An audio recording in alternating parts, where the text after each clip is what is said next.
a mí me interesa que el arte eh, vincule mundos que estamos tan alejados. Es decir, nosotros estamos más vinculados con gente de fuera de México, con extranjeros de otros países, y no con la gente de nuestro país, y particularmente con los pueblos originarios. O sea, hay una gran división entre las zonas urbanas y rurales, entre lo mestizo y lo indígena, entre lo blanco y lo moreno. Y yo creo que el arte nos puede servir para acercar mundos. Ahora ya nos puedes encontrar en Telegram. Solo tienes que descargar la aplicación de mensajería Telegram en la tienda digital de tu dispositivo móvil. Busca la Jornada de Oriente y selecciona Unirse al canal. O también puedes escanear con la cámara de tu celular el siguiente código QR, que te llevará directamente a nuestro canal para suscribirte. Mantente informado a lo largo del día con las noticias más relevantes de Puebla y no olvides también seguirnos en todas nuestras redes para más contenido.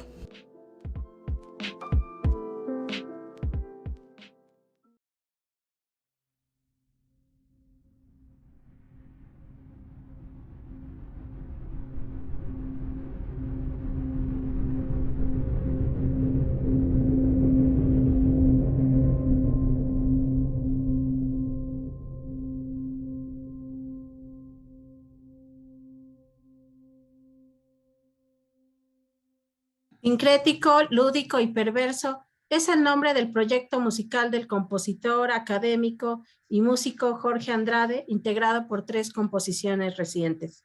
Quien fuera el creador del extinto Festival Discantus, un foro para la música de autores contemporáneos, platicará y dará una muestra auditiva de este proyecto este viernes 19 de agosto, a las 16 horas en la Cinemateca Luis Buñuel de Casa de Cultura, en el marco de la muestra estatal del Programa de Estímulo a la Creación y Desarrollo Artístico, el PECDA. Jorge Andrade es también autor de Presagio, una obra de 2018 dedicada al poeta español Federico García Lorca en honor a su arte, a sus convicciones, a su compromiso. El mismo que han ejercido otros artistas a lo largo de la historia, dedicando su obra a causas justas, reflejo de un compromiso social. El profesor del Colegio de Música de la Universidad Autónoma de Puebla es también compositor de Escaleras atravesando el azul, una obra para piano dinámica e intensa relacionada con el pintor catalán Joan Miró. Este día me da mucho gusto y de verdad mucho gusto platicar con el maestro Jorge Andrade. Y de inicio, maestro, ahora que usted me hacía llegar la invitación y que me puse un poquitito a escarbar sobre estas 2 piezas a las que hago mención, aparece de nuevo la figura de Joan Miró. ¿Qué tiene que ver, si hay o no conexión con este pintor, o qué pasa con estas 3 obras recientes? Bueno, pues resulta que esa obra que se tocó allá en Francia, pues me dejó como picado, porque cuando me solicitaron esta obra, pues la trabajé, siempre es bajo presión, ¿verdad? Siempre estamos contra el tiempo en la música, en la composición, siempre nos piden las cosas para ayer, entonces estamos contra el reloj. Y cuando yo oí esta obra, pues tenía ideas todavía que para mí se podían desarrollar. Y entonces ya de regreso aquí en Puebla, dije, yo tengo que hacer algo un poco más extenso, más con otras ideas que yo ya tenía, porque, bueno, yo te voy a contar un poco la historia.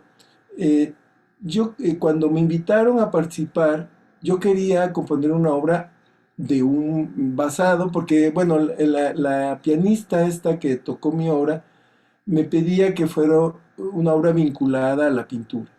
Entonces yo le dije, bueno, pues yo quiero sobre algún pintor mexicano, ¿no? Tenemos tantos y con tanta obra interesante, importante, pues Siqueiros, Orozco, Rivera, bueno, no me la acabaría yo, ¿no? Y entonces me hizo, sí, pero tienen que ser algunos de los pintores de la colección del museo a donde se estrenó la obra. Entonces ella prácticamente me lo pidió, que fuera Miró, ¿no? Entonces yo hubiera preferido quizás Picasso, porque me gusta, bueno, en aquel entonces me gustaba más Picasso, y bueno, Picasso es uno de mis pintores favoritos. Pero bueno, me pidió Miró. Entonces, bueno, acepté, me puse a revisar su obra, su vida, y encontré cosas interesantes, ¿no? Poco a poco, en la medida en que uno se va sumergiendo en esto, va descubriendo cosas y empecé a encontrar afinidades, ¿no? Porque pienso que, bueno, yo siempre me apodero, ¿no? El arte, siempre, creo que todos, ¿no? Todos apreciamos el arte desde lo que somos, desde lo que nos gusta, con lo que nos identificamos. Entonces, hubieron algunos elementos con los que me identifiqué, particularmente las escaleras de Miró, fue lo primero que me atrapó. Según alguno de los autores de su biografía, eh, hablan acerca de que eran unas escaleras que a él lo llevaban a una dimensión creativa, ¿no? Dentro de los títulos que aparece, donde aparecen escaleras, habla de escaleras de escape, ¿no? Sé que en ciertos momentos él pues vivió la Guerra Civil Española y en algún momento tuvo que salir a refugiarse al norte de Francia, estuvo por la región de Normandía y en esa, digamos, pues sí, fue como esta escalera de escape de ese momento histórico, pero también además él, pues, tenía como cierto misticismo en su proceso creativo. También observé que como no comulgaba con algunas corrientes que habían ahí, hay autores que lo relacionan con el surrealismo y lo ponen como un pintor surrealista. A él no le gustaba eso, él no quería no tenía tampoco una relación tan estrecha con el movimiento de los surrealistas franceses. Entonces, pues tenía así como su mundo, ¿no? Su mundo. Y bueno, yo ahí me vi también un poco reflejado, porque aquí en México igual, ¿no? Vivimos en guerra, en contra de la vida que nos ha tocado vivir en nuestro hermoso y triste país, siempre en contra de la corriente. Estamos tratando de sobrevivir, de hacer lo que podemos con lo que tenemos. Y entonces yo dije, pues yo también quiero mi escalera para escaparme por ahí. Pero bueno, no tanto para escaparme, pero sí, digamos, para refugiarme un poquito en el arte. El arte es como el consuelo que nos ayuda a resistir esto, ¿no? A resistir todo esto que nos pasa en este país tan ingrato, en donde hay injusticia, donde no hay igualdad, donde no hay una repartición pues equitativa y donde no hay oportunidades. Entonces, bueno, ese fue uno de los elementos. Otro elemento que me llamó mucho la atención es las mujeres de Miró. Su visión de las mujeres es extraña, yo todavía no la acabo de entender. A veces las pinta monstruosas, terribles, ¿no? Unas mujeres, no sé qué mujeres tuvo en su vida que para él las representó de esa forma, y otras mujeres con más delicadeza, más sutileza, e inclusive hay una muy bella que se llama La Poetisa, que la vincula con el cosmos, con las constelaciones, y es otra mujer. Hay otra que se llama La Bañista, a La Bailarina. Son varias donde son otras mujeres, pero al final son todas y son una, son diversas y son a la vez una. Entonces me llamó la atención que para él la figura femenina estuviera presente, la vincula al sol, a las aves, a los astros, y bueno, dije, bueno, son las mujeres de Miró, que no son las mías, ¿no? En mi vida han habido otras mujeres, pero bueno, en aquel entonces pues eran, tenía yo que referirme a lo que él había pintado, ¿no? Y bueno, lo otro que me cautivó en Miró es su actitud frente a la pintura, una actitud fresca, libre, espontánea, muy lúdica, eminentemente lúdica, y ese como niño que expresa en sus pinturas, yo también me identifico. Yo soy como un niño. A veces mi hija me dice, tú eres un papá niño, me dice un papá niño, porque me gusta jugar, me gusta disfrutar. Bueno, a mi hija la ha disfrutado mucho, ella es muy tierna, muy linda, muy cariñosa, y toda su infancia yo la disfruté. Igual tengo dos hijos grandes, pero desafortunadamente no están conmigo, pero el tiempo que estuvieron también los disfruté, y también tengo en mi corazón un gran cariño, y en su infancia eh, fue maravilloso. Y entonces así puedo yo apreciar, por ejemplo, las pinturas de los niños me encantan, me fascinan. Son muy expresivas, son libres, y esa libertad y esa expresividad a mí me cautiva, me impacta y me cautiva. Y eso me cautivó de Miró. Entonces, a partir de eso que quería yo tratar, la obra que hice para allá no alcanzó, ¿no? Entonces tenía yo que continuar. Entonces dije, bueno, voy a hacer como una serie, ¿verdad? Voy a ampliar. Y entonces, de ser una obra para piano, la transformé para flauta, clarinete, bajo y piano. Entonces creció la obra, compuse dos movimientos más, se agrandó. Y ahora pues ya estoy como todavía podría salir más, ¿no? Seguro que hay todavía cosas que quedaron. De hecho, ahí yo digo, le digo mucho a mis alumnos que los compositores tenemos un canasto donde vamos poniendo materiales que a veces nos sirven y a veces no nos sirven, pero no los desecho. Son materiales que ahí quedan, y puede ser que un nuevo proyecto me sirvan, sean útiles para, tal vez en una obra no funcionó, pero en otra obra sí. Y entonces ahí tengo mi canasto, y le digo, bueno, igual lo comparo con la cocina. Digo, bueno, yo cuando compongo voy al mercado y voy a comprar 1 kilo de corcheas, otro kilo de notas do, de notas re, y así por colores, por tiempos, por tonos, voy adquiriendo mis materiales y llego a la casa, los lavo, los desinfecto y empiezo a picar, a sazonar, a procesar los materiales hasta que al fin queda ahí unos chiles en nogada musicales o un mole poblano musical, etcétera, ¿no? Es decir, para mí la cocina, que es un laboratorio, es muy similar al estudio de un compositor, donde ahí tiene sus ingredientes. Entonces yo ahí en mi canasto voy guardando materiales que de repente empleo, ¿no? Y justamente ahora en esta composición que hice, quedaron muchos ahí que ya no funcionaron, pero que se me antoja quizás hacer otra obra de repente más adelante. No sé si sobre Miró o sobre otro compositor, tendría que ser con elementos similares, ¿no? Eh, en fin.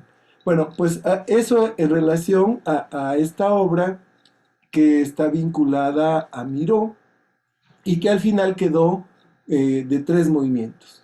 Está atravesando el azul, ¿verdad? Que partí de esa obra, de esa otra obra, se transformó, o sea, ya no está, ya ni la reconozco porque quedó pues diferente. Después está el segundo movimiento, que es Féminas, y el tercer movimiento, que se llama Juegos y Figuraciones, que es esa otra parte lúdica, y que como subtítulo le puse Carnaval, Constelaciones y Personajes, ¿no? Ahí está esta otra. Ahora bien, tenemos otra obra que se llama Encamisada, Y es una obra basada en una danza que aquí en México pues la practican, la realizan eh, particularmente en zonas indígenas, en comunidades indígenas. Es una danza que ya se hizo, una danza tradicional en México y probablemente en Mesoamérica, en otras regiones de Mesoamérica, pero que su origen no es prehispánico. Es una danza de origen europeo, de origen español, de más o menos la Edad Media. Es una danza que tiene que ver con aquellas invasiones que tenía España de los llamados moros y pues que hubo pues una gran cantidad de enfrentamientos entre españoles y moros y de ahí la representación artística de esas batallas ya en danzas y con música. Entonces, estas danzas fueron traídas particularmente por los misioneros y les sirvieron para evangelizar, ¿no? Y lo interesante es que si bien eran unas danzas que se practicaban en España, y no sé si a la fecha se sigan representando, probablemente en Santiago de Compostela, a donde se supone está enterrado Santiago Apóstol, ¿no? Que particularmente la danza que elegí es de los llamados Santiagos, así se le llama acá. Entonces, pero esta danza probablemente, digo, probablemente aún se realice en España, pero aquí en México ni los españoles, ni los hijos de los españoles, los criollos, ni los mestizos la adoptaron, fueron los indígenas, ¿no?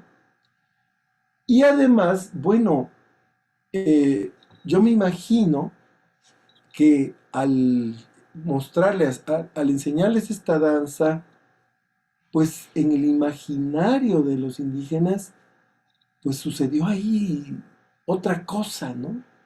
Porque si bien para los españoles significaba algo, para aquí, para los indígenas, resultó otra cosa, ¿no? Según algunos investigadores, refieren que, bueno, para ellos fue muy natural adoptar estas danzas porque ellos ya tenían danzas que representaban batallas, las llamadas guerras floridas. Y entonces ya existían danzas vinculadas a batallas, particularmente dedicadas a Huitzilopochtli, a Tezcatlipoca, que eran dioses vinculados con estas danzas, estas guerras floridas. Entonces, en el pensamiento indígena seguramente hubo un proceso de resignificación. Y eso es lo que a mí me interesa. Este proceso de resignificación, que si bien fue uno en el tiempo de la conquista, a lo largo del tiempo hasta la actualidad, esas danzas se han ido transformando y se han ido resignificando todo el tiempo. Y eso a mí me parece interesantísimo, ¿no? La cultura es dinámica, no es estática, está en movimiento, está en transformación constantemente. Y además, aquí se expande esto en, en varias regiones y entonces la misma danza ya no es la misma danza en una o en otra comunidad. Yo me fui aquí a la Sierra Norte de Puebla y estuve visitando varias comunidades, presenciando las danzas, las grabé, entrevisté a los músicos, a los danzantes, ancianos, a gente que me pudiera dar información y encontré muchas variantes, ¿no? Entonces, cuando justamente las comunidades se asimilan esto, la hacen suya, pues desde luego que la transforman, ¿no? Y entonces encontré que hay un estilo de la danza totonaca y hay otro estilo de la danza náhuatl y entonces en cada comunidad vamos a encontrar una y otra cosa. Y bueno, además, bueno, encontré por ahí una contradicción. Según refieren las leyendas de España, Santiago Apóstol, hubieron varias batallas donde vinculaban a la Virgen o en este caso a Santiago Apóstol, que descendía del cielo montado en su caballo blanco y en una capa con una cruz roja y su espada, y entonces hacía que llovieran flechas en contra de los moros. Y así es como ayudó a los españoles a ganar estas batallas, ¿no? Se entiende que Santiago Apóstol estaba a favor de los españoles porque luchaba por una causa justa, ¿no? En contra de los invasores, ¿verdad? Y aquí en México, lo extraño es que algunos soldados españoles refieren que igual vieron a Santiago Apóstol descender y ayudarlos en contra de sus enemigos, que eran los indígenas. Pero aquí los indígenas no eran los invasores, ¿no? Sino que eran los invadidos. Y entonces yo escribí un texto ahí cuando estaba en mi composición, ¿verdad? Haciendo ciertas reflexiones. Y entonces le pregunto a Santiago, bueno, Santiago, te equivocaste porque ahora te pusiste del lado de de los que invaden y no no de los invadidos. Y bueno, digo, bueno, ¿cómo puede ser posible que que haya sucedido esto, ¿verdad? En el imaginario de los españoles y en el de los indígenas, que al final de cuentas, en las rituales que he ido a presenciar, porque además de la danza, es todo, es muy complejo, ¿no? Porque no solo es la danza, es todo un ritual, una procesión y los mayordomos y bueno, es muy complejo. Inclusive yo elegí un solo son de esta danza que es de muchos sones. Según me refería una persona, son tantos sones que en una fiesta no pueden tocar todos. Entonces reparten los sones a lo largo del año. Entonces si uno quisiera ver la danza completa tendría que visitarlos todo un año completito e ir poco a poco siguiendo, porque pues narran historias, ¿no? Y bueno, y en su danza aparecen otros personajes que en las leyendas originales ni siquiera tienen que ver, ¿no? Aquí, por ejemplo, en la sierra, los malos, que son como los moros, les llaman Pilatos, ¿no? Y entonces ya aparece ahí un personaje que pertenece a otro tiempo y a otra historia, ¿no? Pero está ahí. Y bueno, en el fondo, estas danzas lo que realmente representan es la lucha del bien contra el mal, ¿no?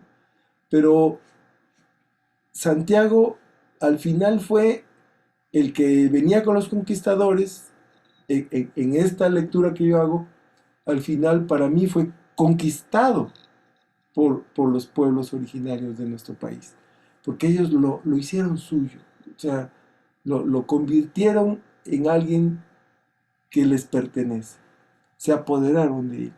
Y eso me parece algo, pues que desde el punto de vista poético es hermoso, ¿no? Que lo hayan adoptado y además en un proceso de sincretismo con los otros dioses que ya existían acá, porque al final pues hay ahí una fusión con los dioses ancestrales prehispánicos. Y bueno, esto a mí, wow, me inspira, ¿no? Me inspira toda esa riqueza que hay alrededor, de que a pesar de haber sido un pueblo vencido, y a pesar de que hubo una imposición de otra religión, de otras creencias, usos y costumbres, al final ellos se apoderan y lo transforman y lo hacen suyo.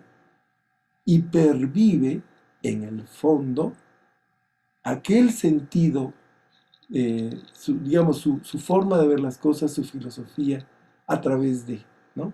Y eso es lo que a mí me encanta y de ahí es donde me inspiro para hacer esta obra, que como ya te dije, tomé un solo son, el son que se llama Encamisada, que tiene un nombre extraño. Estuve investigando, unos autores dicen una cosa, otros otra, yo me voy más un poquito dentro de las estrategias militares en las batallas. En estrategia militar le llaman encamisada a un tipo de asalto.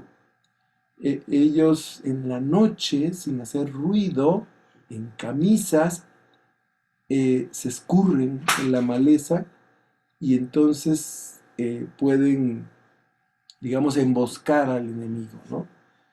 Y, eh, y ese son en particular, a mí me llegó una grabación de ese son que fue grabado en Cuetzalan, de una comunidad próxima, eh, con una música que no la puedo vincular o relacionar con los ritmos y melodías españolas.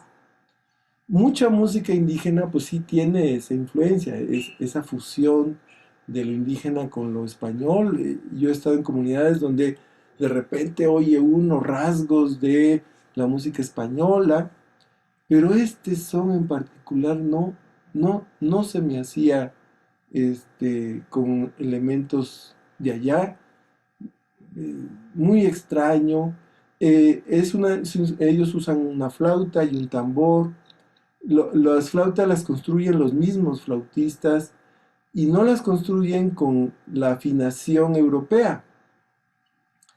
Yo diría que inclusive que cada flautista tiene su propia afinación, o sea, su concepto de ellos es un concepto muy diferente al europeo que es como una sola afinación para todos los instrumentos y todos están afinados igualito. A ellos no importa porque la música que tocan es flauta y tambor y no se mezcla con otra flauta, o sea, es la flauta y el tambor y ya. Entonces puede estar afinada diferente, ¿no? Entonces esa grabación me llegó a través de un amigo que me obsequió esta grabación y entonces yo dije, yo tengo que conocer a estos músicos. Entonces me voy a la sierra. Los fui a buscar, desafortunadamente ya habían muerto dos de ellos. En la grabación aparecen tres, el flautista, el que toca el tambor, y un tercero, porque en la danza usan cascabeles, los danzantes usan cascabeles en el cuerpo. Pero en la grabación fue hecha en la estación de radio La Voz de la Sierra, que está en Huetzala. Entonces en cabina no podían tener a los danzantes. Entonces el hijo del flautista, digamos que hizo los ritmos de los cascabeles en el estudio, en la cabina, pero no sin danzar, solamente. Y entonces pude localizar al hijo. Este, pero bueno, no lo localicé inmediatamente, es una historia, ¿eh? Toda una historia. Pude poco a poco ir dando con él. Mientras tanto fui a una comunidad que se llama Santiago Yancuitlalpan y que su santo patrono es el apóstol Santiago y es su fiesta principal, pues se baila esa danza. Entonces fuimos con alumnos aquí de la UAP, de la Facultad de Artes, de Música, y fuimos a grabar y hacen una procesión ahí que recorren todo el pueblo, visitan otras iglesias. Y yo estaba grabando la procesión y en eso empiezo a escuchar justo los giros melódicos, rítmicos de esa grabación que yo tenía del señor que había muerto. Y entonces dije, este debe ser el hijo de ese señor, que cuando hicieron la grabación probablemente era joven, pero ahora él es el maestro de la danza. Y entonces me acerqué a él y yo le digo, usted es hijo de don Pedro Molina.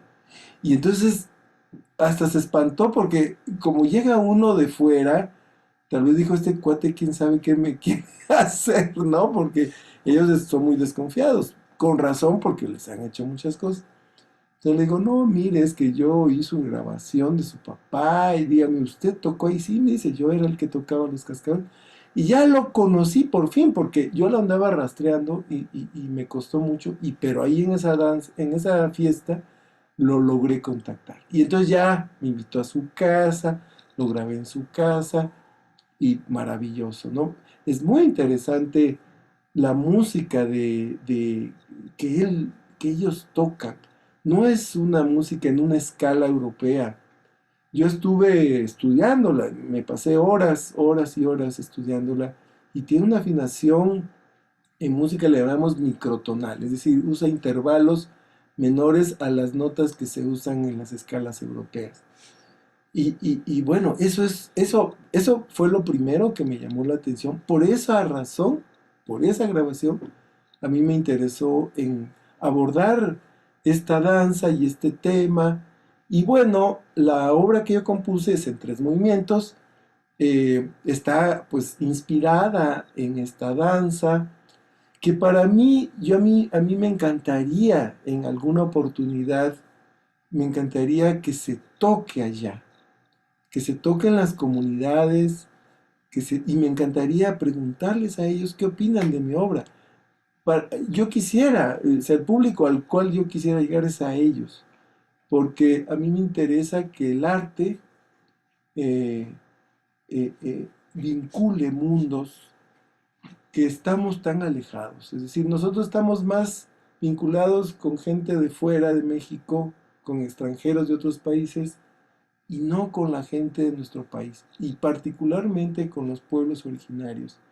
O sea, hay una gran división entre las zonas urbanas y rurales, entre lo mestizo y lo indígena, entre lo blanco y lo moreno. Y yo creo que el arte nos puede servir para acercar mundos. A través del arte podemos comprender, entender, apreciar y hermanarnos con tanta gente que tiene una riqueza cultural que no hemos sido capaces de apreciar, ¿no? Este proyecto yo le llamo diálogo intercultural a través del arte. Yo quisiera llegar más allá todavía. Mi idea es de que pudiéramos algún momento tocar juntos. Ellos su música, yo mi música, y dialogar.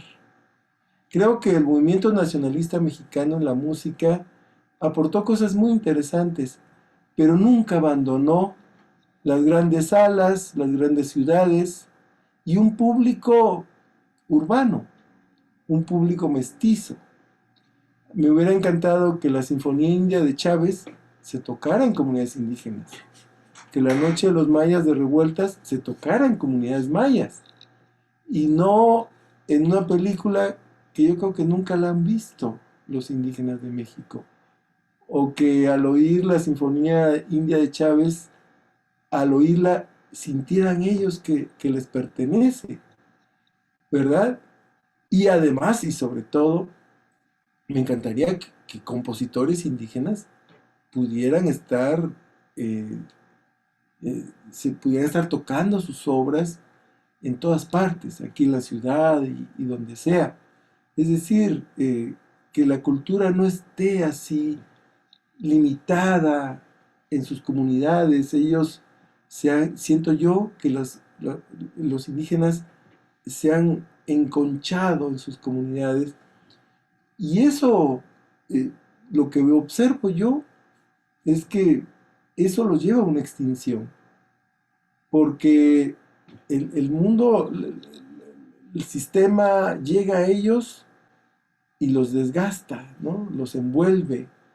Y yo he sido testigo de tantos indígenas que ya no quieren hablar su idioma porque se burlan de ellos, porque les hacen bullying, porque los han hecho, los han marginado, los han discriminado, porque hablar un idioma indígena parece que fuera ser inferior. Y eso es bárbaro, es tremendo, ¿no? Entonces, ellos deberían estar orgullosos de su cultura. Y si ellos salieran de sus comunidades y, se expresaran a través de su arte, de sus expresiones estéticas, artísticas, al mundo, siento que cuando vieran que los reconocen, que los valoran, que aprecian lo que ellos son y lo que hacen, cambiarían su actitud, ¿no? Y estarían orgullosos de lo que son. y nosotros también, eh, como, como también mexicanos que somos, ¿no? Entonces, bueno, en fin, esta obra, la verdad, el fondo es tratar de acercarme a este mundo tan cerca y tan lejos de nosotros y dialogar, dialogar, ¿no? Yo quisiera que el siguiente paso sea el poder tocar juntos, componer juntos, que no sea, según la visión europea del arte, es como el culto al creador, ¿no? Entonces, el culto a un hombre. eh, Mi apellido Beethoven y soy grandioso y soy único y genial. No, yo creo que según la visión indígena, nosotros podemos compartir el crédito. ¿Por qué no compartir el crédito de la creación artística? Yo no quiero ser el único autor, puedo compartir ese crédito. Y, y- y estaríamos ahí en la práctica de lo que llamamos la otredad, ¿no? El conocer al otro, el ponerse en los zapatos del otro y tratar de comprenderlo, de comunicarme, aunque tal vez no esté de acuerdo, pero sí abrir mi mente y no tener prejuicios, ¿no? En fin, bueno, esta es la segunda obra que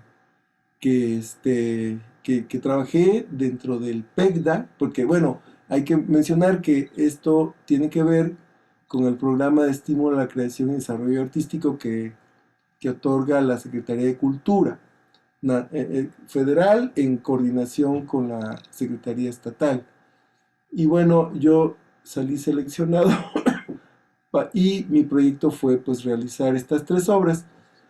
Pues estamos de vuelta, maestro Jorge, y me contaba acerca de manera amplia y rica de cómo fue construyendo este programa. Nos quedamos en que faltaba una tercera parte de esta amplia composición, serie de composiciones que fueron apoyadas por el PECDA y que serán presentadas este viernes. Así que cuéntenos sobre esta, digamos, este tercer fase, este tercer complemento del proyecto.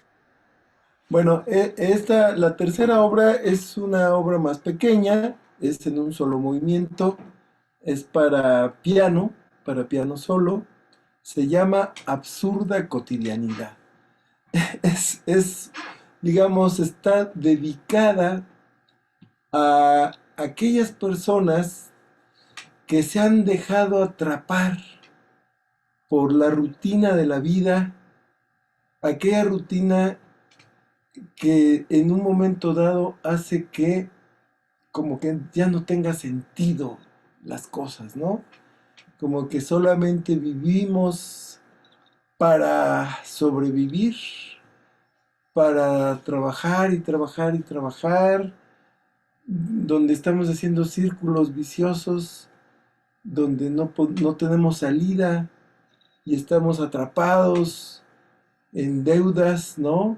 De meses sin intereses, de tarjetas de crédito, de apariencias, de compras superfluas, de desperdiciar una vida, ¿no? Que pudo haber sido quizás aprovechada para desarrollar otras capacidades, ¿no? Donde quizás es más importante tener que ser. Y entonces es una búsqueda para alcanzar lo inalcanzable, ¿no? Un estatus probablemente que nunca vamos a alcanzar. Y entonces entramos en un círculo vicioso del cual no salimos. Esa es la idea de esta composición. Eh, Te has de imaginar cómo es. Eh, el día viernes que vamos a hacer esta charla, en realidad no se van a poder tocar las obras porque bueno, yo pedí a la Secretaría de Cultura si hay posibilidades que puedan haber músicos que la ejecuten. Yo encantado, fascinado, que se estrenen, que se toquen. Pero bueno, me dijeron que no había disponibilidad de músicos Y sobre todo que por el tipo de música que yo hago, pues se necesitaban músicos especializados, ¿no? En estos lenguajes de la música contemporánea.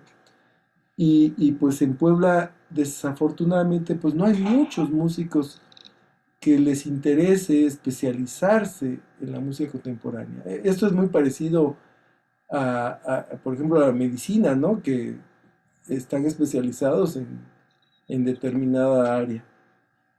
Y en música es así también. Entonces, pues no se van a poder ejecutar en vivo.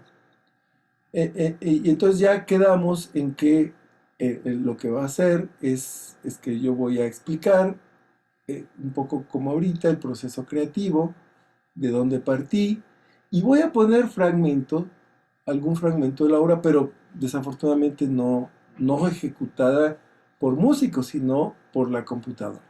Que no es igual, yo sé que no es igual, una computadora jamás va a poder sustituir, reemplazar a un músico, a un artista, a un intérprete, ¿no? Que tiene pues toda su fuerza expresiva, su sensibilidad, su creatividad, para darle a la obra ese plus que un intérprete le da siempre, ¿no? O sea, el compositor pone una parte, pero la otra parte importante la pone el intérprete. Y en este caso, bueno, no va a suceder así, pero es una muy buena oportunidad eh, para que la gente pueda, digamos, conocer en voz de un compositor su punto de vista, ¿no? Normalmente vamos a los conciertos a escuchar música, pero no sabemos lo que el compositor, sobre todo la música instrumental, que es muy abstracta, ¿no? La música es la más abstracta de las artes. No sabemos realmente qué quiso decir el compositor con esos sonidos, con esas notas, con esos ritmos. Entonces, bueno, hay esa oportunidad que la gente pueda llegar, escuchar lo que el compositor dice, y si hay tiempo, que ojalá así sea, pues dialogar con el público, ¿no? Y oír comentarios, preguntas y establecer ese intercambio que a mí me encanta, ¿no? Porque así también puedo yo evaluar mi trabajo. O sea, es muy importante la opinión del público para mí, porque así pues puedo inclusive cambiar cosas de las composiciones, ¿no? Las composiciones siempre, como la cultura, hay versiones de obras, muchas versiones de obras que los compositores vamos transformando, trabajando, quitando y poniendo, ¿no? Una obra a veces puede sufrir varias etapas y llegar hasta su punto este, final, ¿no? Entonces, así ha sucedido con muchos compositores que tienen una, dos, tres versiones diferentes de una misma composición y que esas versiones pueden ser por el intercambio de opiniones con el público, con los intérpretes, con los músicos. Y bueno, pues eso es, mi estimada Paula, el trabajo que vamos a presentar el día viernes. Oiga, maestro, pero qué tan importante pese a esta, digamos, esta traba, este pequeño o gran impedimento que será el no escuchar, el no ver estrenada las obras en vivo. ¿Qué significa el hablar, el plantarse frente a un público, el compartir toda esta carga de investigación, de conocimiento? De deseos propios, impulsos propios, sobre todo cuando un programa como el PECDA mucho tiempo se quedó encasillado y quizá a fuerza de los propios creadores se ha tenido que ir abriendo a la gama de posibilidades de esto que llamamos arte y cultura y que, como digo al inicio, siempre es muy amplio y sería posible definir y hacer estas serie de categorizaciones que hacen programas como este. Entonces, ¿qué tan importante es que un músico hable de su música de manera contemporánea y que los otros escuchen algo que se está produciendo de manera actual? Bueno, hiciste varias preguntas en una. Voy a tratar de responder en la medida de mis posibilidades. Mira, bueno, uno, como compositor sí, puedo decirte que es difícil, ¿no? Que se toque la obra de un compositor de hoy, ¿no? Normalmente las instituciones o las políticas que reinan, sobre todo en provincia, en la Ciudad de México no es así, pero aquí en Puebla, por ejemplo, no se toca la música de los compositores poblanos, no se ejecuta, no se interpreta, ¿no? La política que hay sobre todo en los países del primer mundo, es primero nuestros compositores y después el resto del mundo. Y así tenemos instituciones como la Alianza Francesa, por ejemplo, que su misión de la Alianza Francesa es difundir el idioma y la cultura francesa, por encima de cualquier otra cosa. Lo mismo el Instituto Goethe de Alemania, el Instituto Dante Alighieri de Italia, la BBC de Londres, ¿no? Estados Unidos no necesita un instituto de cultura porque tiene la televisión, el cine, todo, ¿no? Para difundir no solamente su cultura, sino su ideología. Y entonces, aquí estamos muy retrasados en eso. Preferimos que se toque la música de otros tiempos, de otros compositores, particularmente de Europa, antes de que se toque la música de nosotros. Entonces sí, a mí me entristece mucho. Yo ahí tengo mis composiciones, ahí atrás tengo ahí muchas composiciones que nunca se han tocado y que están esperando una oportunidad. Y quién sabe si yo en vida vea esa oportunidad. Y eso sí me entristece, ¿no? A mí me encantaría que mi música se pueda difundir. Entonces yo te diría, hacen falta más programas, más recursos para que se difunda la música y políticas claras donde se diga, bueno, debe haber un programa donde se difunda primero, se le dé prioridad pues a lo nuestro. Tanto a lo popular, a todos los sectores, a todas las expresiones, o sea, sin discriminar, porque algo que no me gusta a mí es poner en categorías, ¿no? La alta cultura, hablan de la alta cultura, las bellas artes, y todo lo demás, ¿qué?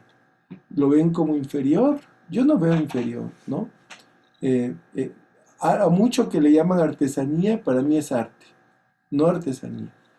Puede ser artesanía lo que es utilitario y que no expresa, pues, lo que es más complejo que tiene que ver con toda una cultura, ¿no? Toda una cultura, una filosofía, una forma de percibir el mundo y de expresar el mundo.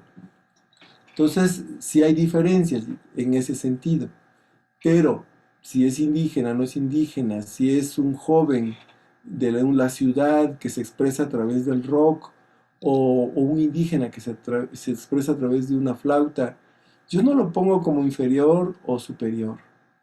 Para mí todo es, si es honesto, si es sincera la expresión, si nace de una necesidad honesta, auténtica, vale, ¿no? Y está en el mismo nivel de cualquier otro. Yo no lo pongo en esas categorías, ¿no? Y entonces haría falta, pues, programas que den oportunidad a todas estas expresiones, ¿no? Sin discriminar, sin prejuicios, ¿no? Que si yo funcionario me gustaron los danzones, bueno, pues solamente voy a apoyar a los danzones. Y si el siguiente funcionario le gusta el reggaetón, pues apoya el reggaetón. O sea, eso no está bien, ¿no? O sea, al tener un puesto de funcionario, pues debe de ser imparcial y brindar la gama de oportunidades parejo para todos, ¿no? Sin hacer esta discriminación, sin prejuicios, etcétera. O sea, yo nada más hago una distinción entre un arte honesto, sincero, que sale de una necesidad real, sincera de expresión, y un arte que quizás yo no le daría categoría de arte, que lo que busca es el dinero, ser una mercancía y, y, y- o la fama, el prestigio, no por la calidad del trabajo, sino porque es una mercancía, punto. Entonces, eso para mí ya no es arte, sino es mercadotecnia, ¿no? Es otra cosa. Entonces, hago yo esa distinción entre una y otra. Y pues sí creo que hace falta muchos más programas, más recursos. La cultura pudiera ser una fuente de riqueza, no solamente cultural, sino también económica. Lo vemos, el Festival Cervantino es un ejemplo de eso. Hay una derrama económica importante cuando se realiza este gran festival o, por ejemplo, este festival de cine en Morelia, en Guadalajara. Generan riqueza económica, generan turismo, etcétera, ¿no? Entonces, la gente va a estos festivales, viaja inclusive de fuera de México para ir a estos festivales y esto pues genera movilidad, movilidad económica y todo el mundo gana. En la cultura no hay efectos secundarios negativos. Todo mundo gana. El taxista, el restaurantero, el hotelero, el transportista, hasta el señor que vende chicles en la esquina se beneficia. Entonces, la cultura genera riqueza económica, pero además genera una riqueza espiritual, intelectual, otras riquezas que es importante, identidad, cohesión social, etcétera. O sea, muchos beneficios que trae la cultura. Y bueno, nos hace falta muchas cosas todavía, ¿verdad? Todavía estamos verdes, ¿no? En cuanto a eso, ojalá en algún momento lleguemos, pues, a estar donde merecemos estar, porque creo que nuestro estado y nuestro país tiene muchos valores, hay mucha gente talentosa, hay mucha gente que merece una oportunidad, ¿no? En todas las artes, en la danza, en el teatro, en la música, en el cine, yo veo jóvenes talentosísimos, ¿no? Y gente no tan joven, igual, con la necesidad de una oportunidad para que puedan, pues, expresar y difundir su trabajo. Oiga, O maestro, sea, oye, y para seguir con la reflexión, ¿siente usted que con la pérdida, digamos, de la proyección, de la continuidad que hubiera logrado tener el Festival Discantus, de la manera en que se organizaba, que acogía y que daba un escenario a estos nuevos autores, la manera en que se pierde, hizo que hubiera digamos, un rezago, una pausa en lo que, en el escenario de la música actual en Puebla? Y para completar un poco esa pregunta, ¿qué tanto digamos, este hoyo, este vacío que se abre sumado al COVID, a las pasadas políticas también gubernamentales que hicieron mucho daño en renglones tan sensibles como el de la creación musical? ¿Qué tanto se compensa usted que está cercano a la formación, a la educación, a la academia, a la clase, con los nuevos talentos? ¿Qué nota usted de las nuevas generaciones? bueno, veo algo en los jóvenes que me gusta en cuanto a los colectivos. Los colectivos de jóvenes me parecen una respuesta a las instituciones que deberían de ser tomadas en cuenta porque muchos jóvenes se han organizado, hacen sus colectivos y no han detenido su trabajo. Ellos están con sus recursos muy limitados, hay que decirlo, pero con mucho entusiasmo, con mucha creatividad. Ellos trabajan, siguen adelante, haciendo referencia al Festival Discantus, por ejemplo, que yo creo que dio en un momento pues lo que pudo dar y después, como bien dijiste, hubo un vacío Pero te puedo decir, ahorita hay un nuevo festival que se llama FEC, ¿cómo? Festival de Expresiones Contemporáneas, que lo hacen jóvenes y lo hacen sin recursos, ¿no? No tienen ellos un subsidio de alguna institución, lo hacen con el apoyo aquí en especie a veces, sí, de repente alguna ayudita por ahí de alguna institución, pero todo lo hacen ellos, ¿no? Y me parece un trabajo que yo reconozco, valoro, eh, que desde luego deberían de estar apoyados por las instituciones, y no es así. O sea, las instituciones deberían de voltear a ver a estos jóvenes el trabajo que están haciendo e impulsarlos. O sea, ellos lo merecen. He visto muchos colectivos, algunos que ya han desaparecido, otros que se mantienen y que ahí están trabajando, ¿no? Es como esta cuestión subterránea, ¿no? De estos grupos como hormiguitas, ¿no? Eh, pero que yo realmente aprecio. Aprecio mucho el trabajo de todos estos jóvenes y que merece que las instituciones los apoyen, ¿no? Eh, que lo, no sé si a veces las cuestiones se echan a perder cuando las instituciones se meten, ¿verdad? También sucede eso. Deberían de tener la política de con autonomía, con mucho respeto, impulsarlos, apoyarlos, pero sin transgredir su autonomía, porque en el momento en que la institución se apodera, ya, adiós proyecto.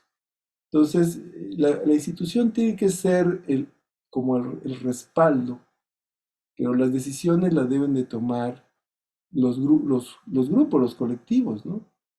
Por ejemplo, yo creo que el Cervantino se mantiene porque creo que es un patronato el que lo lleva y no es una institución. Las instituciones se suman porque les conviene, ¿no? Estar ahí y salir en la foto y entonces aportan, pero las decisiones creo que las toma el patronato. Entonces, así es como creo que el Cervantino ha podido subsistir a muchas administraciones, ¿no? Porque el gran problema de Puebla es que cambia la administración y lo que quieren es borrar todo lo que hizo la anterior, sobre todo si es de un partido político diferente. Entonces, si son de unos, quieren que borrar lo que hicieron los anteriores. Y eso le da en la torre la continuidad, ¿no? Entonces, por eso no tenemos nosotros un festival que se mantenga, ¿no? Que se mantenga como lo es el Cervantino, como lo es tantos que hay en el país, desgraciadamente. Entonces, para mí, esto debería estar de manos de los ciudadanos, de colectivos, de organizaciones, de asociaciones, de patronatos, no sé. No sé la figura legal, yo desconozco cuál sea la mejor o la actualmente más adecuada, eh, pero yo creo que hay que entregar a la gente que ha demostrado que es su vida, su pasión, que es su tema, ¿no?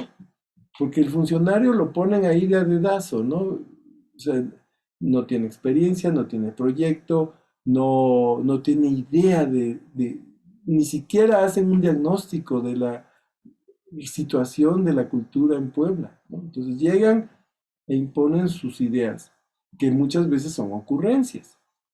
Entonces, no hay un proyecto claro de desarrollo de la cultura, de desarrollo de las artes, ¿no? Paso a paso. Cada tema, educación, creación, producción, difusión, promoción, investigación, todo eso, ¿no? Cada una de estas cosas tiene que estar cubierta, ¿no? Por ejemplo, no tenemos un centro de las artes en Puebla, ¿no? Etcétera. Por ejemplo, el secretario de Cultura en la inauguración del PECDA, de la muestra del PECDA, mencionó de lo necesario que es hacer comunidad, que los artistas hagan comunidad. Pero ¿cómo vamos a hacer comunidad si ni siquiera hay un espacio común? ¿No?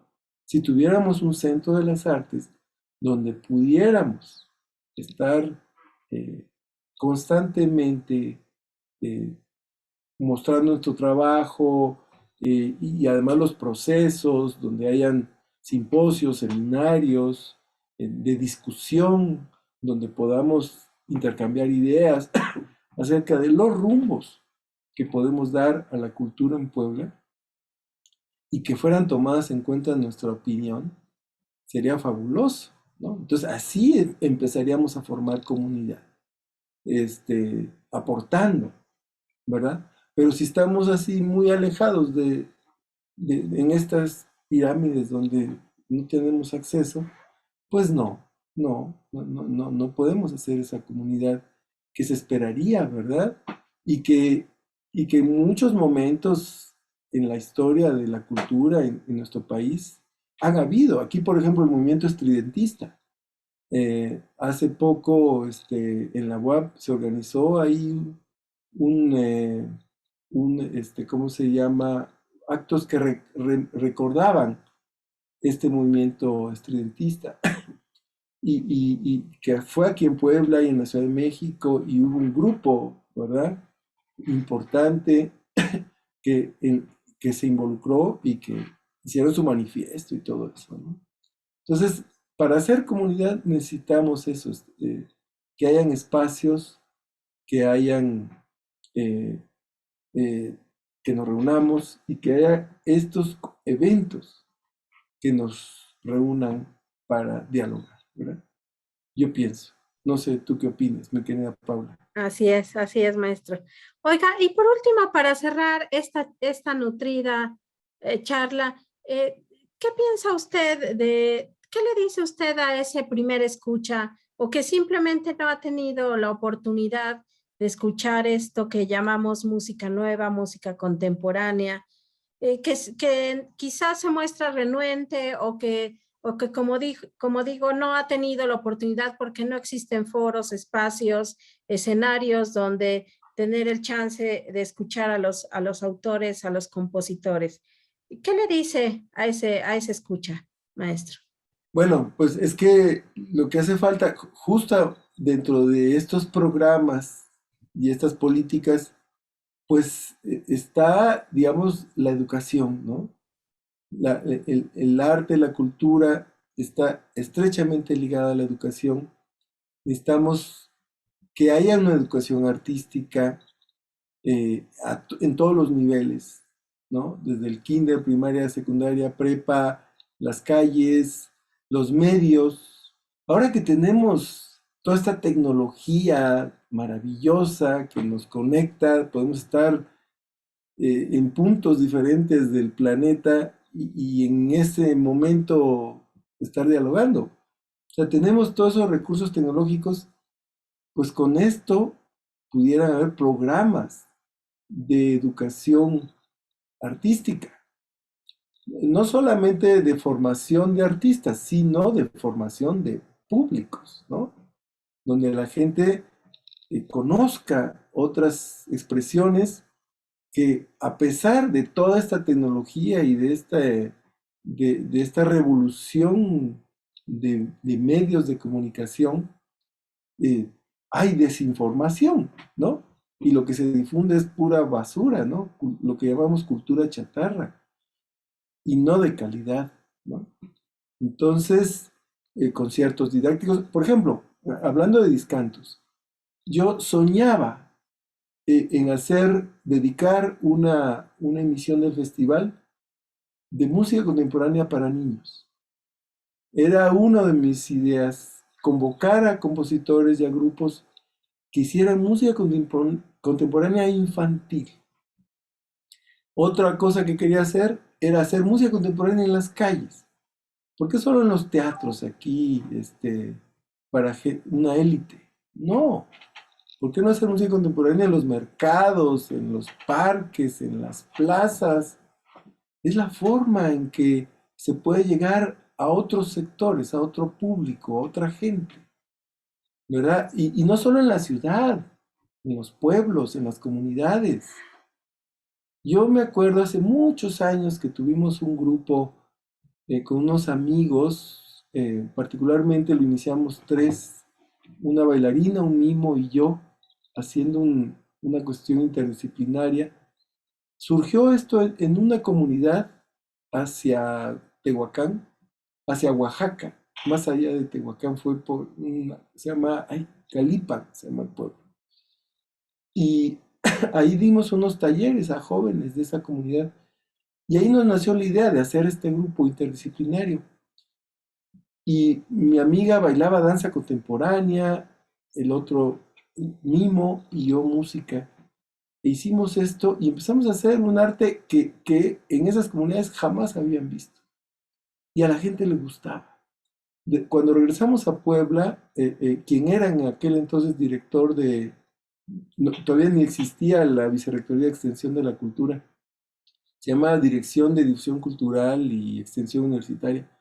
En ese entonces él tenía un proyecto para la sierra y entonces le gustó nuestro trabajo y nos llevó a muchas comunidades a la sierra. Anduvimos, recorrimos un montón, en aquel entonces en autobuses de la universidad. Y a la gente le encantaba, nos decía, es que esto es diferente, siempre nos traen grupos folclóricos, danza y siempre lo mismo, y lo que ustedes nos traen ahora es diferente, le encantaba. Los niños se nos acercaban y nos preguntaban con una sed de conocer, de saber. Entonces yo pienso que así debería de ser esto, ¿no? Las políticas, de no centrar todo en la capital, ¿no? Sino hacer, difundirlo en las comunidades y darnos trabajo a los artistas, ¿no? Para ir a hacer talleres, a dar presentaciones e impulsar a la gente de allá también con sus expresiones, desde luego que sí, ¿no? Ahí tenemos el festival Atliscayotl, que es un gran festival que no se le ha dado el impulso que debería tener. Debería estar al nivel de la Guelaguetza en Oaxaca y no tiene el mismo impulso que sí tiene la Guelaguetza en Oaxaca. Pudiera llegar a otras dimensiones este festival. Pero bueno, ya regresamos a lo mismo, ¿no? A veces dependemos pues de la sensibilidad del funcionario en turno, ¿no? Si el funcionario se interesa por esto, pues ya lo apoyó, y si no, ahí nos vemos. Entonces, y a sus gustos, o sea, muchas veces es eso, ¿no? El gusto del funcionario.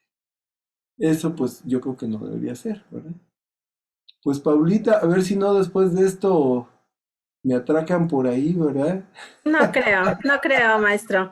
Pues me dio mucho gusto platicar con usted, el que nos haya hablado tan ampliamente, digamos, de este proyecto que, como bien dice, es sincrético, lúdico y perverso, que muestra esta gama, digamos, estos tonos, estos cálices que puede tener su obra y el trabajo de un compositor activo que se nutre de su contexto, que responde a su tiempo, que se da chance de formar a los demás, de arropar proyectos y de gestionar desde su trinchera y hacer que la música contemporánea se escuche de cierta forma en algún lugar de esta ciudad. Así que yo le agradezco mucho, maestro. Seguimos en comunicación. Nos vemos este viernes y pendiente a su próxima obra. Pues te agradezco mucho, Paulita. Estoy muy agradecido contigo. Siempre a mí me has dado la oportunidad de poder compartir algunas de mis ideas. Te agradezco mucho.